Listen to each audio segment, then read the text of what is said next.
दोस्तों नमस्कार। हिंदी दृष्टि के यूट्यूब चैनल पर मैं हुकुम सर आप सभी का स्वागत करता हूं।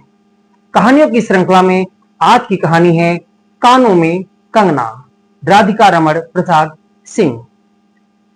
कानों में कंगना कहानी का मूल कथन यही है कि एक बार समय निकल जाने के पश्चात उसके बाद किया गया प्रयास किसी काम का नहीं रहता, वह व्यर्थ ही साबित होता है।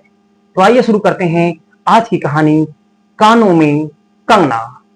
इसके प्रमुख पात्रों में योगीश्वर जो कि उत्तराखंड में ऋषिकेश स्थान पर रहते हैं, उनके साथ उनकी पुत्री किरण भी रहती है। साथ ही उनका शिष्य नरेंद्र भी योगीश्वर की कुटी में ही रहकर उनके साथ शिक्षा दीक्षा ग्रहण करता है। नरेंद्र का एक मित्र भी है, उसका नाम मोहन है। एक अन्य पात्र के रूप में नर्तकी जिसका नाम किन्नरी है, और जूही जो कि नरेंद्र के घर की नौकरानी है। हालांकि प्रमुख पात्रों की बात करें तो पूरी की पूरी कथा किरण, नरेंद्र और नर्तकी किन्नरी के आसपास ही घूमती है।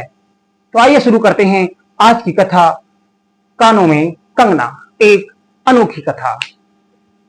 कानों में कंगना कथा की शुरुआत योगीश्वर के आश्रम से होती है। योगीश्वर के आश्रम में नरेंद्र रह करके शिक्षा दीक्षा ग्रहण कर रहा है।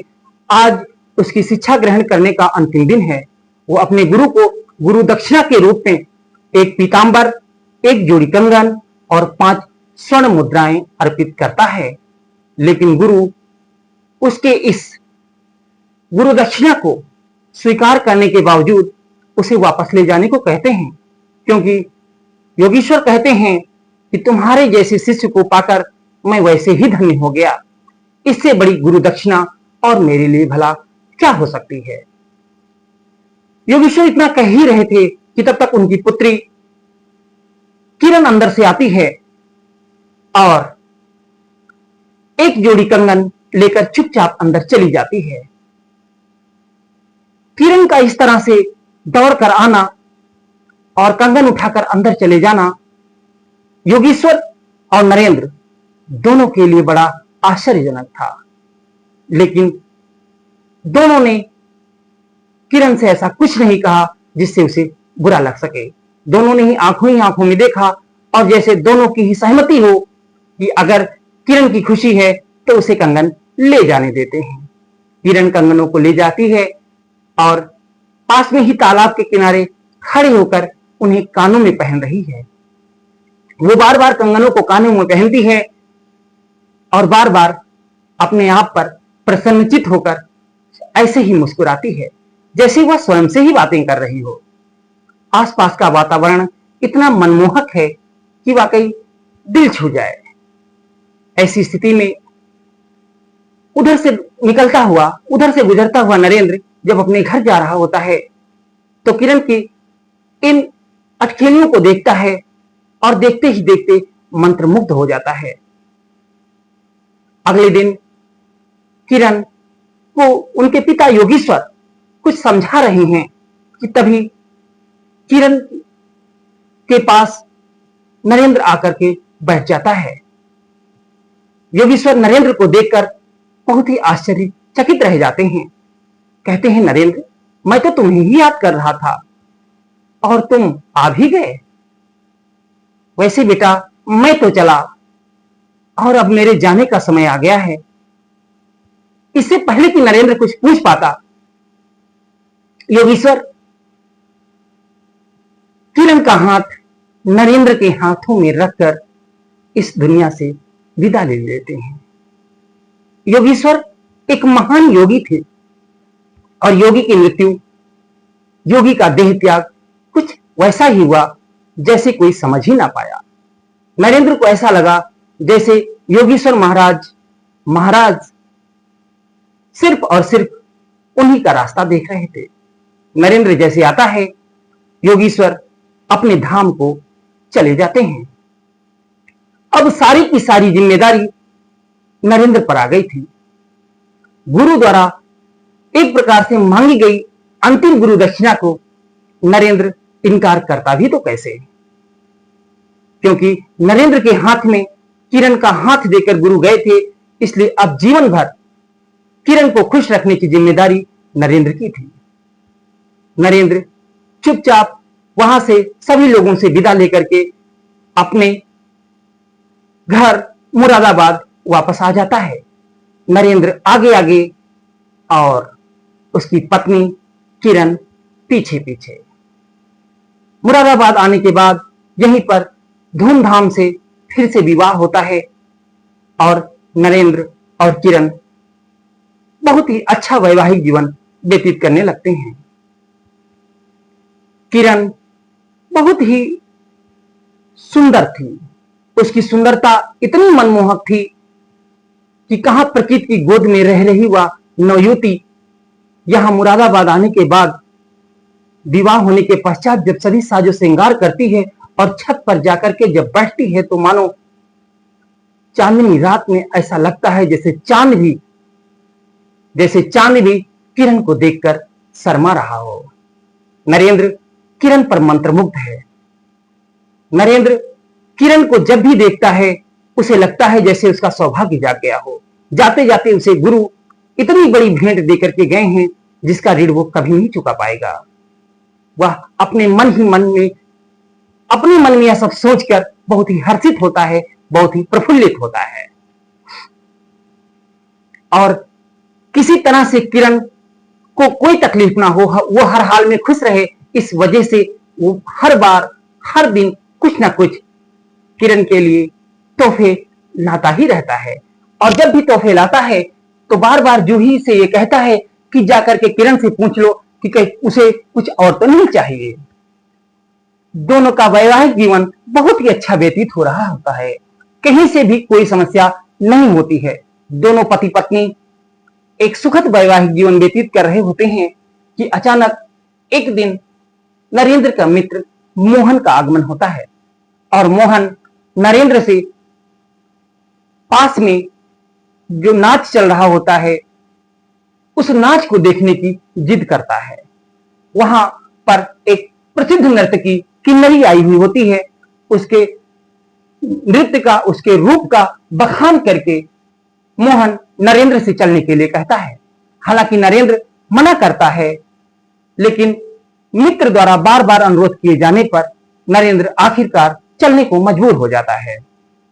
नरेंद्र जब वहां पहुंचता है तो जैसे ही वो सामने से आती हुई उस मनमोहिनी किन्नरी को देखता है तो देखता नहीं है, उसकी आंखें ही नहीं मिलती हैं, मानो वो उसी में लीन हो जाता है।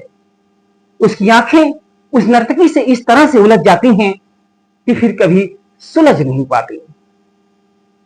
एक ही नजर में उस किन्नरी ने मानो नरेंद्र पर ऐसा जादू चला दिया था कि नरेंद्र अपना सब कुछ उस पर हार जाने को तैयार हो गया था। आज नरेंद्र ने पहली बार यह अनुभव किया था जैसे ये इस लोक की रूप सुंदरी नहीं बल्कि अप्सरा लोक से आई हुई कोई किन्नरी है। वह अपना सर्वस्व उस नर्तकी पर न्यौछावर कर देना चाहता था। मोहन नरेंद्र से वापस घर चलने को कहता है, लेकिन नरेंद्र उसे बार बार मना करता है। पूरी की पूरी रात वहीं पर गुजर जाती है। सुबह जब काफी देर से नरेंद्र वापस अपने घर आता है तो किरण देर से आने का कारण पूछती है। नरेंद्र उसे बहानों की पोटली बनाकर थमा देता है और बताता है कि वह कहीं किसी काम से फंस गया था। किरण भोली थी, मासूम थी, वो इन प्रपंचों से बहुत दूर थी, इसलिए वह नरेंद्र पर पूरा भरोसा भी कर लेती है। लेकिन नरेंद्र का दिल तो उस किन्नरी में ही अटक गया था। नरेंद्र ना तो उसके आगे कुछ सोच पा रहा था ना उसके पीछे। पहले तो हफ्तों में जाने का सिलसिला शुरू हुआ, लेकिन हफ्ते कब दिनों में बदल गए कुछ पता नहीं चला। अब तो शायद ही कोई ऐसा दिन होता हो जब नरेंद्र उस किन्नरी से मिलने ना जाता हो। लेकिन किन्नरी का मोल भी इतना सस्ता न था। नरेंद्र ने उसके चक्कर में अपना घर बार सब कुछ गंवा दिया। घर की हर एक चीज ले जाकर के उस किन्नरी के चरणों में लुटाता और घर आने पर जब किरण उससे ये सब चीजों के बारे में पूछती तो उसे बहानों की माला थमाकर आगे बढ़ जाता। किरण को बार बार शंका हो रही थी कि कहीं ना कहीं नरेंद्र किसी गलत संगत में पड़ गया है, इसलिए उसने घर की नौकरानी जूही से ये बात कही कि वह नरेंद्र के बारे में पता लगाए कि आखिर नरेंद्र रोज कहां जाते हैं। जब घर की नौकरानी जूही ने, जो कि घर की बहुत पुरानी नौकरानी थी, काफी पुराने समय से 10 साल से उस घर में रह रही थी, सेवा कर रही थी, उसने जो बहुत ही विश्वास पात्र थी, उसने जब पता लगाया कि नरेंद्र हर दिन उस नर्तकी किन्नरी के यहां जाते हैं, तो यह बात सुन करके किरण के पैरों तले से जमीन खिसक गई। हालांकि किरण ने फिर भी नरेंद्र को टोकना उचित नहीं समझा। हां, नरेंद्र आज जब घर लौटा तो थोड़ा जल्दी आ गया था, लेकिन किरण के बदले हुए मिजाज को देख करके वो बोला, क्या हुआ किरण, आज तो तुम्हारे मिजाज बहुत बदले बदले दिख रहे हैं। आजकल तो तुम मुस्कुराती भी नहीं हो, पहले जैसे साजो श्रृंगार भी नहीं करती हो। मुझे लग रहा है तुम में कुछ खो गया है। किरण ने जवाब दिया, बदले हम नहीं हैं, बदल आपकी नजर गई है। हमने कोई श्रृंगार करना कम नहीं किया है। श्रृंगार करूं भी तो किसके लिए, लेकिन श्रृंगार करूं भी तो किसके लिए, जब श्रृंगार देखने वाला ही कोई नहीं है तो उस श्रृंगार का मतलब ही क्या है। नरेंद्र उस पर उखड़ गया। नरेंद्र को क्रोध आ रहा था, वो इन बातों को सुनने के लिए बिल्कुल भी तैयार नहीं था। उसने तुरंत किरण से खाना लगाने को कहा। किरण ने खाना लगाया। नरेंद्र ने अकेले खाना खा लिया, किरण से पूछा तक नहीं। किरण बेचारी खाना खिलाने के बाद अपने आंसुओं का घूंट पीकर ही चुपचाप सो गए। इसके अलावा उसके पास और कोई रास्ता भी तो ना था। किरण की हालत दिन प्रतिदिन बिगड़ती चली जा रही थी। इधर नरेंद्र आए दिन घर के गहने, घर के जेवरात, घर की सारी सामानें ले जाकर के उस नर्तकी के चरणों में लुटा रहा था और स्वयं उसके चरणों में लौट रहा था। किरण को सब कुछ मालूम होने के बावजूद भी किरण अपने आप को असहाय अवस्था में पा रही थी। वो बहुत कुछ कहना चाहती थी, वो बहुत कुछ करना चाहती थी, वो नरेंद्र को फिर से पाना चाहती थी, लेकिन नरेंद्र शायद इतनी दूर निकल गया था जहां से वापस लौट कर आ पाना लगभग असंभव हो गया था। किरण अंदर ही अंदर टूट रही थी, वह अंदर ही अंदर जल रही थी। उसे कुछ समझ नहीं आ रहा था। बस वो यही सोच रही थी कि अगर आज पिताजी जीवित होते तो शायद नरेंद्र इस गलत संगत में कभी ना पड़ता। लेकिन आज तो नरेंद्र को समझाने वाला भी कोई ना था। नरेंद्र तो अपनी मर्जी का मालिक था, जो चाहता सो करता। नरेंद्र की उद्दंडता बढ़ती चली जा रही थी। बात अब यहां तक आ पहुंची थी कि घर तक गिरवी रखने को पड़ गया। लेकिन नरेंद्र ने किन्नरी के यहां जाना बंद नहीं किया। किरण जब समझाती तो नरेंद्र उससे झगड़ा करता, नरेंद्र उस पर गुस्सा था। किरण अपना मन मार कर रह जाती। कई कई रातें किरण की रो रो कर ही बीती। किरण के जीवन में अब आंसुओं के सिवा और कुछ ना रह गया था।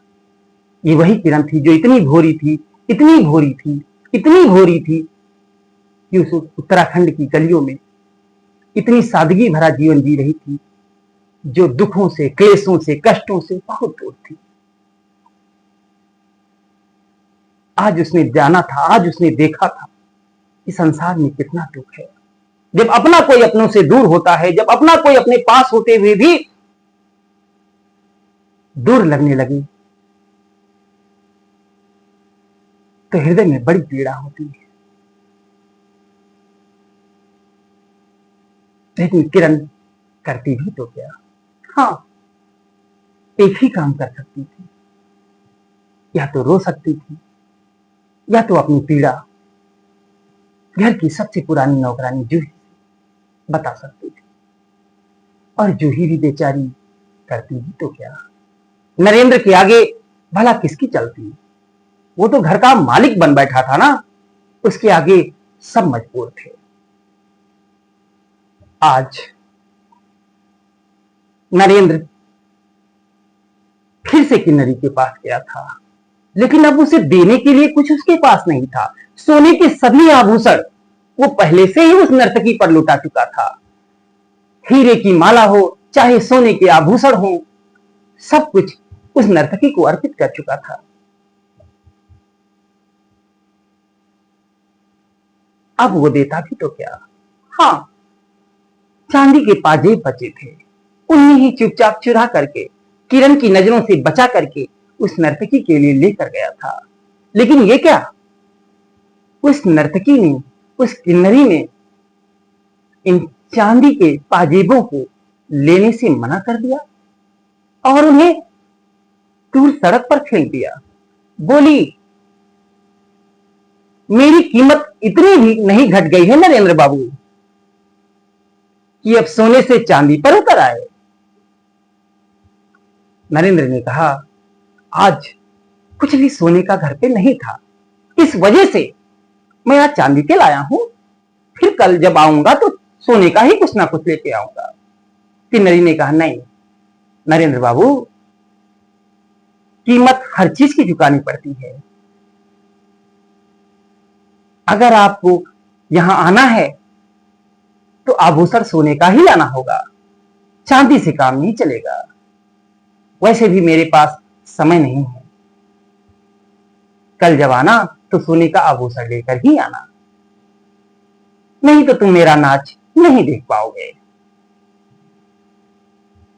आज नरेंद्र को जीवन में पहली बार इतनी आत्मग्लानि हुई थी, इतनी पीड़ा हो रही थी कि अगर उसके हाथ में होता तो सारी की सारी जागीर उस नर्तकी किन्नरी के ऊपर दे मारता और कहता कि देखो, किसी चीज की कमी नहीं है मेरे पास। लेकिन आज नरेंद्र भी मजबूर था, उसके पास किन्नरी को देने के लिए सोने का कोई भी आभूषण ना था। नरेंद्र आज हताश होकर घर लौट रहा था, क्योंकि किन्नरी ने उसे नाच दिखाने से मना कर दिया था। आज नरेंद्र ने किन्नरी से पूछा भी था, क्या तुम मुझसे प्रेम नहीं करती, सिर्फ तुम सोने के आभूषणों से ही प्रेम करती हो? नर्तकी ने कहा, मैं व्यक्तियों से प्रेम नहीं करती। कैसा प्रेम? मैं उसी दिन तक प्रेम करती हूं उस व्यक्ति से जब तक वो मेरी कीमत चुका सकता है। अगर तुम मेरे नाच देखने की कीमत नहीं चुका सकते तो तुमसे कैसा प्रेम? अपने घर जाओ और वापस लौट जाओ। आज नरेंद्र में प्रतिशोध का भाव था, गुस्से का भाव था। वो मानो कुछ ना कुछ घर से ले जाकर के सोने का आभूषण उस नर्तकी के पैरों में दे मारना चाहता था। वो तेजी से दौड़ता हुआ घर के अंदर प्रवेश करता है और जूही जूही कहता हुआ पुकारता है, लेकिन आज जूही का कोई जवाब नहीं आया था। नरेंद्र ने सोचा कि जूही शायद छत पर होगी। उसने स्वयं से ही श्रृंगारदान, अलमारी और ना जाने वो हर सामान खंगाल डाली जो किरण की थी, कि शायद कोई आभूषण शेष रह गया हो। लेकिन हाय री किस्मत, कुछ नरेंद्र बाबू ने उस बेचारी किरण के लिए रखा भी हो तो कुछ भी शेष नहीं था। नरेंद्र का गुस्सा सातवें आसमान पर था। वो चिल्लाते हुए ऊपर चढ़ा, किरण किरण। किरण ऊपर के कमरे पर तकिया की ओट लिए जो चुपचाप लेटी हुई थी। कमरे में अचानक तेजी से नरेंद्र के प्रवेश करने के बाद नरेंद्र सहसा सहम गया। लेकिन कुछ ठिठक कर फिर से आंखों की शर्म को मारते हुए बेचारी बीमार पड़ी किरण से पूछता है, किरण, कोई सोने का आभूषण नहीं है क्या? मैंने सब कुछ खंगाल मारा, कहीं मकड़ी के जाले लगे हैं तो कहीं छिपकली गश्त दे रही है, क्या सच में कुछ नहीं रह गया?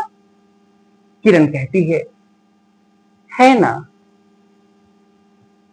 और बालों की लटों को पीछे करते हुए दिखाती है कानों में कंगना, और इसके साथ ही उसकी आंखों की ज्योति वहीं बुझ जाती है और आंखों से दो आंसू बह निकलते हैं।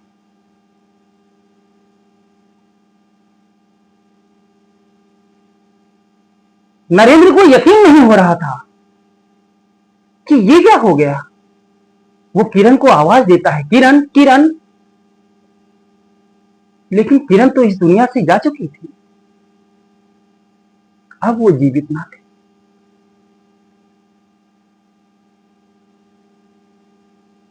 इस बार नरेंद्र उसके कानों से कंगन ना उतार सका। उसकी सारी स्मृति फिर से जाग उठी कि ये ही वो कंगन थे जो अपने गुरु को गुरु दक्षिणा में देने गया था, और ये लेकर के किरण लेकर के भाग गई थी और फिर प्रेम पूर्वक कानों में पहन करके अटखेलियां कर रही थी। उसी मनोरम दृश्य को देख करके नरेंद्र का दिल किरण पर आ गया था। आज किरण जीवन की अंतिम अवस्था में उन्हीं कंगनों को पहनकर मृत्यु शैया पर सो गए। नरेंद्र चिल्ला उठा, चिंगार उठा, छटपटा उठा, बोला, नहीं किरण, ये नहीं हो सकता, तुम मुझे छोड़कर नहीं जा सकती, मैं तुम्हारे बिना जीवित नहीं रह सकता। उसे अपनी भाग्य पर भरोसा नहीं हो रहा था। उसने कहा, मेरा भाग्य मेरे साथ इतना बड़ा धोखा नहीं कर सकता।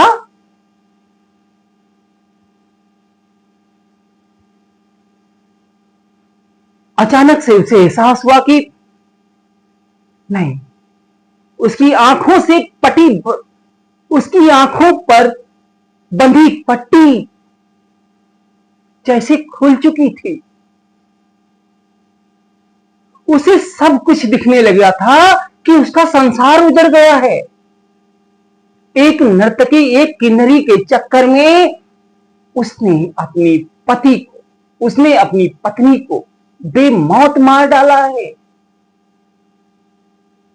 वो अपने आप को गुनहगार महसूस कर रहा था। वो छटपटा उठा, चिल्ला उठा और किरण, किरण कहते हुए बोल उठा कि उठ जाओ किरण, उठ जाओ। राजा दुष्यंत थे जो अपनी रानी को भूल बैठे थे,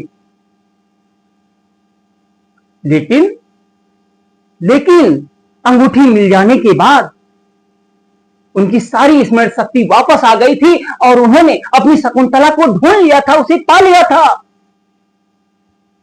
लेकिन मैं तो ठहरा सामान्य व्यक्ति।